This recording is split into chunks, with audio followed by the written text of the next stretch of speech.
Oh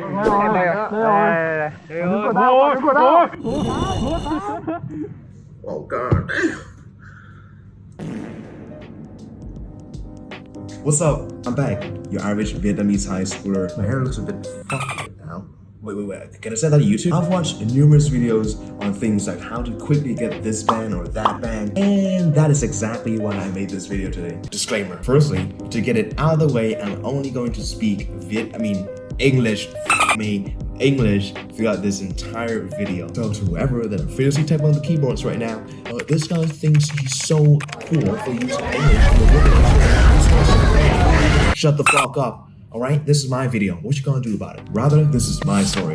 The journey I had to achieve an A, some random shit, and a whole bunch of ranting about how I missed that glorious 8.5. Fuck! I never really struggled with English growing up, and I never really gave it my all as well. But that is until I encountered IELTS. So I ended up joining an extra class outside just for that. And I don't know how your experience with IELTS classes has been, but mine was awful. I'm not gonna say any names here, but I'm pretty sure my teacher was just digging for money instead of actually teaching what is essential for the students. So, needless to say, I ended up quitting that class. So why did I bring all of this up, you may ask? Was it to shit talk my teacher? Kinda. It was mainly to warn you guys not to make the same mistake that I did. So before signing up for any classes whatsoever, please do me a favor, figure out your weaknesses and find your perfect class. Trust me, I'm saving you a lot of money over here. Pressure? When you guys are preparing for your IELTS, I'm pretty sure like 99% of you are automatically going to pee your pants every single time you hear the word IELTS, right? At least I did. It was pretty shameful, I know. Luckily, I have some tips and tricks up my sleeves to handle stress before the test day, so stay tuned for that. And if you don't believe me that I actually got an A, well, here's proof. And sorry if I don't, I can't really find the paper anywhere because I'm a messy bitch. But here, I'm pretty sure you can see it pretty clearly. This is me. Wait, what do I look like, Mr. Uncanny? There it is. Wait, I need to scroll down a little bit. Here it is. Yeah, that's my band score. Listening. So listening was actually one of my biggest fears because throughout my entire preparation, I keep getting like a 6 or 7, and I keep getting worried that, maybe listening would drag all my band score down. But it turned out that listening carried my ass. And I believe that listening is one of the most straightforward skills that is because, well, you get scored on how much you got right. Now, to a large contingent of you guys watching this video, I'm pretty sure you guys are using the Cambridge books. They're like one of the most notorious books. I rarely use it, and after I participated in the test, I read some of the books in Cambridge, and I figured that it was actually pretty similar to the actual test. So, if you don't know where to start with listening, I highly recommend you go with the Cambridge books. But for me, since I'm built different than all of you combined, I went with the IELTS Practice Test Plus. I can't pronounce it. I guess I'm not built different. Quick reminder over here, they are really difficult. Alright, I remember some of the first ones I've done. I've only got around to like a maximum of 7, and that's like super humble, alright? So after I'm done with the 3 Practice Test Plus, I went ahead and go on YouTube and search up Cracking IELTS with Rob. Link is down in the description below. And the reason I've changed to practice on this channel specifically is because their channel provides like pretty accurate road tests from recently. So I figured out that would be a pretty good there's a fucking ant on my hand while I'm recording. The reason you want to do actual tests is because you want to prepare yourself mentally for the test. I can only give you like one small tip, and that is to focus. So if you have ADHD just like me, you better work on that. So before doing any listening tests, do me a favor, just sit down, breathe in, breathe out, do some meditation exercises, and you are more than good to go. So some of you may ask me, what if doing all these tests is too boring for me? What should I do now? And to that, my friend, podcasts are the way to go. And if you don't know how to start in the podcast world, I highly recommend giving Joe Rogan's channel a visit because his channel, his podcast, and all of that are superb compared to anything else I've seen. So now that we're done with listening, what do? Now we're not sleeping, all right? We're gonna read. So if you're Vietnamese just like me, chances are your listening and your reading skills are going to be levels above of your other two skills. Now, many of you may ask me, hey, like, how do I get better at reading? How do I improve at reading? And the answer is just really simple. Just read more. But if you're so sick of all these academic passages, just try reading like newspapers or books. Alongside with reading, do not forget your vocabulary. You need to take them down. Also, are you that one guy who keeps taking all of his new words down in his new notebook and ended up not remembering a single shit? Well, that used to be me. So if you're struggling with vocab, please try using a flashcard or a website or an application that can help you with taking down some new words. Right now, there are millions of websites and apps that can help you with taking down new notes and new words. And the most notorious one that I use would have to be Anki. Don't worry, this isn't an ad. Using flashcards not only saves time, but it also makes you more proficient at learning new words. And for example, like Anki, the one that I use, it works on spaced repetition. If you don't know what spaced repetition is, you may try to figure that out on YouTube or just try to search it up. But simply put, spaced repetition, just like its name, is repeating something with spaced out gaps. And this is really effective for your brain because it helps you learn more effectively, and in this case, you're going to be learning new words at an incredible rate.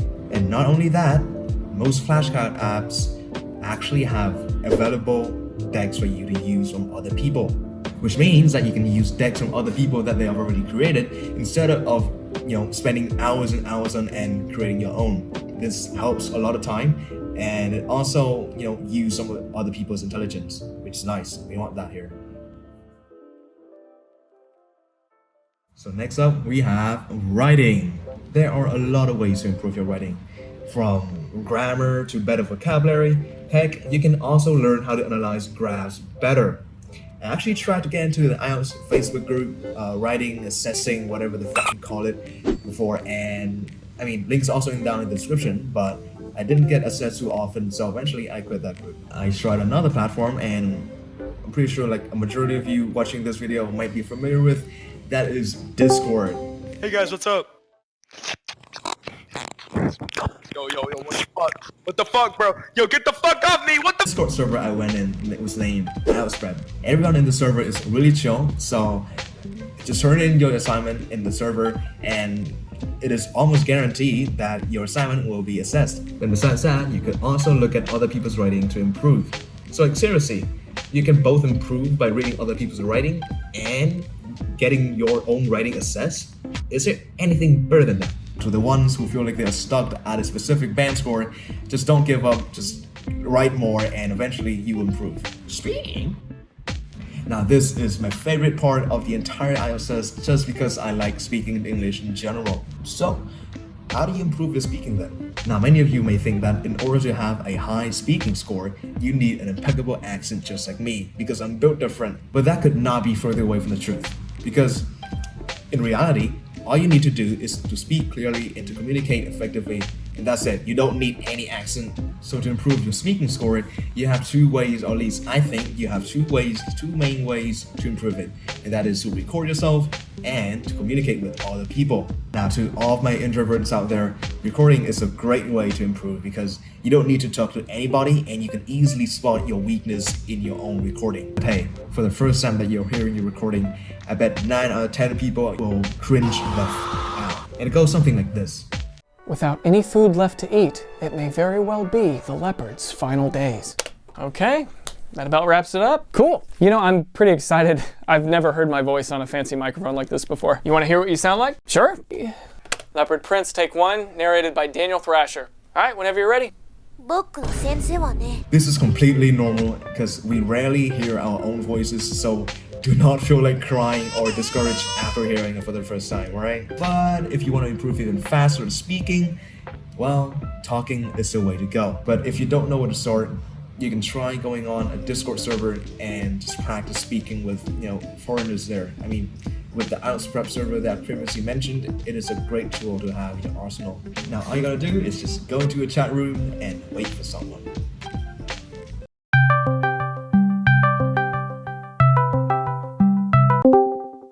Hey, what's up, Steve? Now, the biggest tip that I don't hear a lot of people talking about out there is to chase that image. Yes, you heard that correct. I learned this from Tung, the coolest teacher out there. A lot of you may know him, and it helped me a lot. So essentially, whenever you're talking about something, especially in TRạo o'T, by the way, try to imagine that object, that event in your head, and chase that image as if there's a big black man chasing you from behind. I'm allowed to say this helps with expanding your answer as well as displaying all your ideas clearly. Right, now that we're done with covering all 4 skills in IELTS, let's move on to the essential extras. Just like I mentioned before, there are a few exceptions to this, but studying at a center should be your last resort as it is too expensive for how much money you're paying, unless we're talking about a well-known center here. The only skill that I believe you should be investing your money in is writing, because you actually need a mentor to guide you through your mistakes. Everything else you can practice on your own, because in reality there's a whole mountain of free IELTS materials online that you can search up right now, from beginner level to advanced level. Now, I highly recommend you check out IELTS Advantage because they carried my writing band to 7.5 and I could not be more grateful for them. Now, turning to the tips outside of the 4 skills in IELTS. First, check out this video.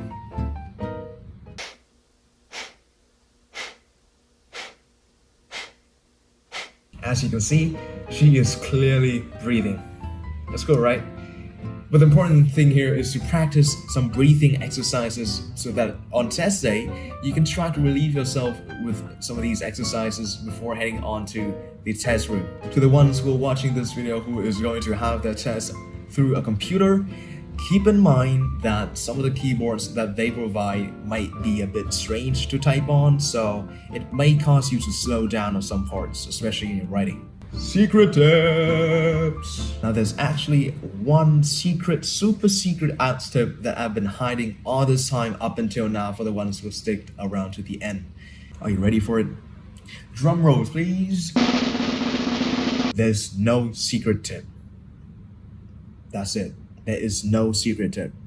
It may sound a bit cliche, but the realization that there is no secret tip is the secret tip itself. Because now you know that the only way you can improve is to start practicing like there's no tomorrow and improve yourself.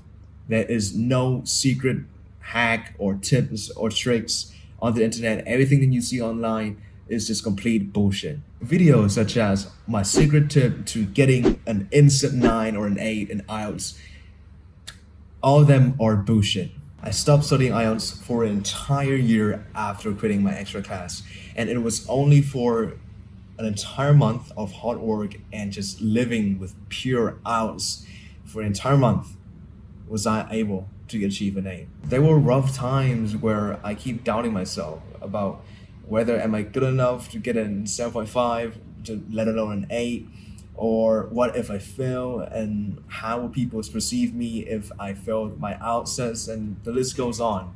But listen, don't worry, alright? I believe some of you may have similar stories just like mine and you are going through a lot of self-doubt and stress right now with your IELTS prep. But I can guarantee you will make it in the end if you try your best. Good luck to all of you IELTS soldiers out there, and I'll catch you on the next one.